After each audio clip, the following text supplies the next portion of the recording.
Good morning students. आज हम पढ़ रहे हैं इंडस्ट्रियल सोशलॉजी में जो एमडीएस यूनिवर्सिटी अजमेर का सिलेबस के अकॉर्डिंग पेपर 8 का फर्स्ट ऑप्शन है।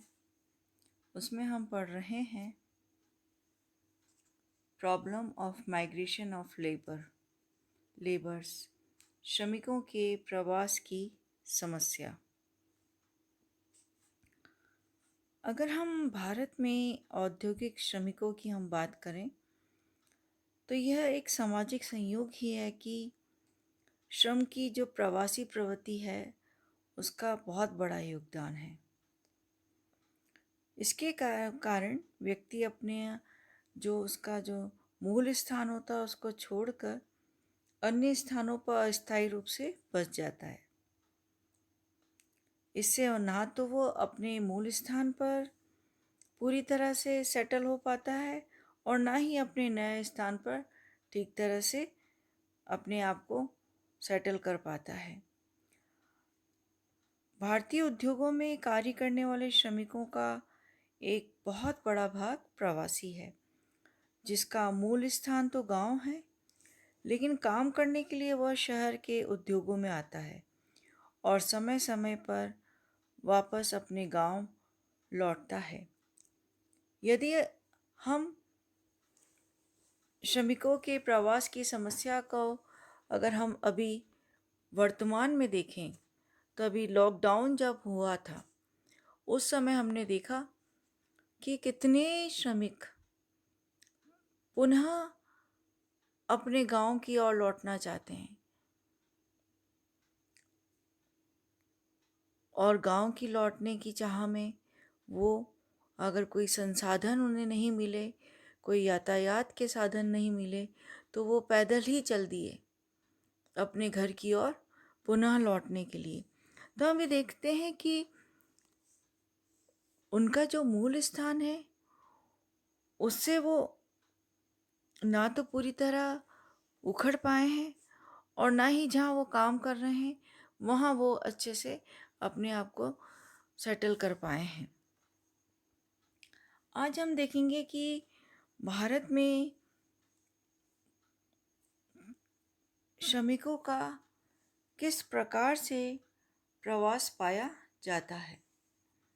इसमें हम देखते हैं कि भारतीय औद्योगिक श्रमिकों में 4 प्रकार का प्रवास पाया जाता है। बेसिकली अगर हम देखें तो पहला है दैनिक प्रवास। दैनिक प्रवास से मतलब है कि वे श्रमिक जो उद्योग में काम करने के लिए अपने गांव से सुबह आते हैं प्रतिदिन और शाम को पुनः अपने गांव लौट जाते हैं। यानी श्रमिक प्रतिदिन अपने गांव से उद्योगों में काम करने आते हैं और वापस पुनः अपने गांव की ओर लौट जाते हैं। दूसरे हैं मौसमी प्रवास।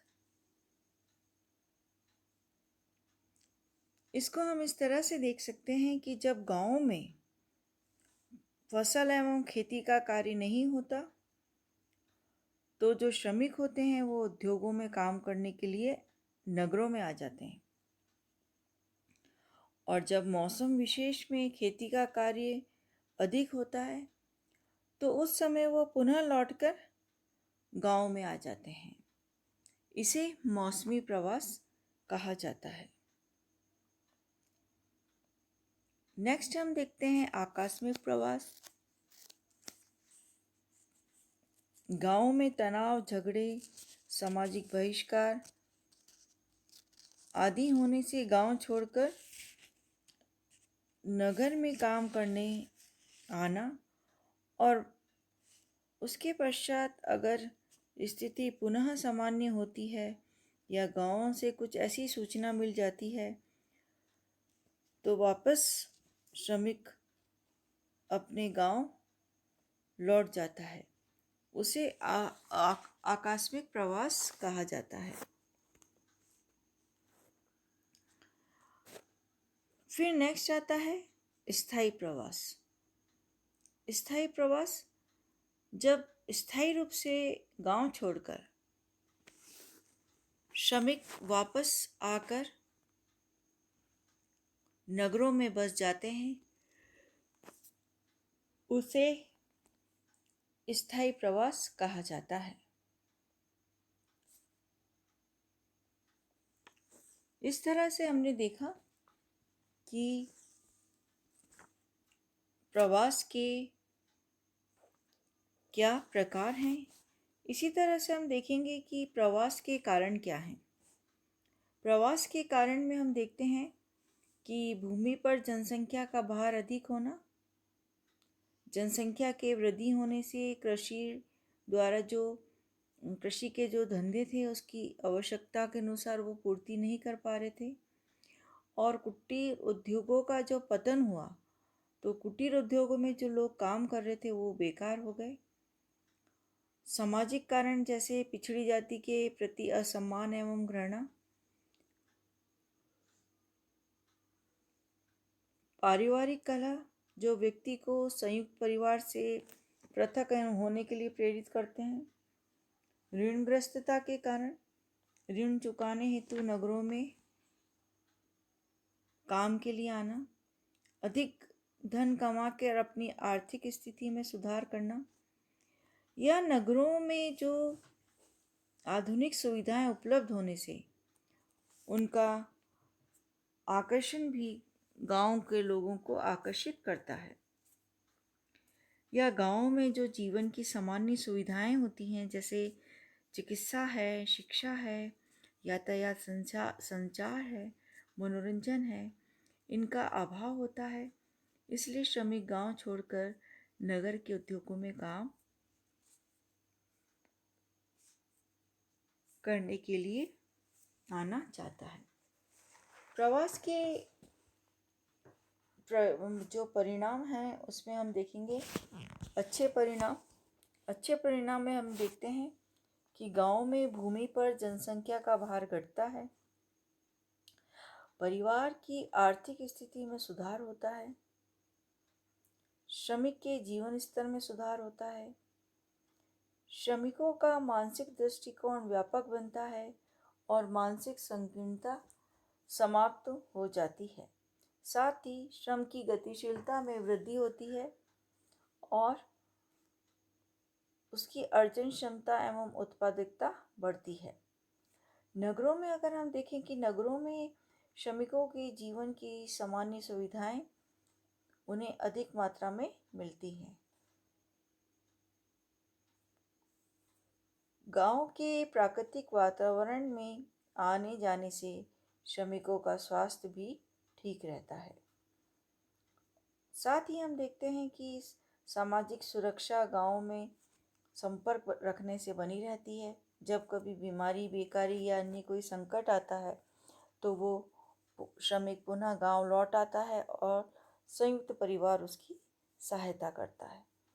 नेक्स्ट हम देखेंगे कि श्रमिक की जो प्रवासी प्रवृत्ति से गांव व शहर में सांस्कृतिक समन्वय बना रहता है। शहरों की संस्कृति गांव में पहुंचती है और नगर निवासी भी ग्राम की जीवन की वास्तविकताओं से परिचित बने रहते हैं। इसी तरह से हम देखते हैं कि प्रवासी प्रवृत्ति के दोष क्या हैं। दोष में हम देखेंगे कि गांवों के प्राकृतिक वातावरण में नगरों के अस्वस्थकर वातावरण में आने पर श्रमिकों का स्वास्थ्य खराब हो जाता है। नगरों गांव के मध्य अगर वो बार बार आवागमन करता है तो श्रमिकों का जीवन स्तर निश्चित नहीं रह पाता। साथ ही हम देखते हैं कि औद्योगिक नगरों में जो श्रमिकों की बस्ती होती है उसमें सामाजिक विघटन और पतन देखने को मिलता है। गांव में आकर नगर में बसने पर श्रमिक की आस्थाएं भी टूटने लगती हैं। गांव के संयुक्त परिवार को छोड़कर नगर में रहने से पारिवारिक विघटन होता है। नगरों में मद्यपान, जुआ, वेश्यागमन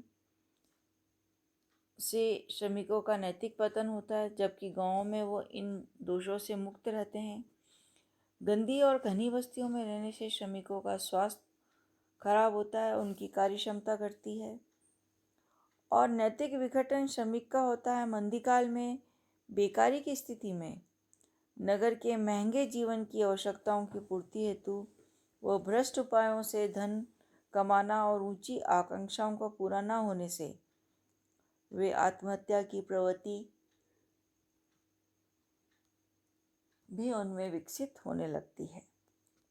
फिर है प्रवासी प्रवृत्ति से श्रम संघों के विकास में भी बाधा उत्पन्न होती है और प्रवासी व्यक्ति का कोई स्थायी सामाजिक जीवन नहीं बन पाता, क्योंकि वह गांव या नगर में कहीं भी स्थायी रूप से रहने की बात नहीं सोचता।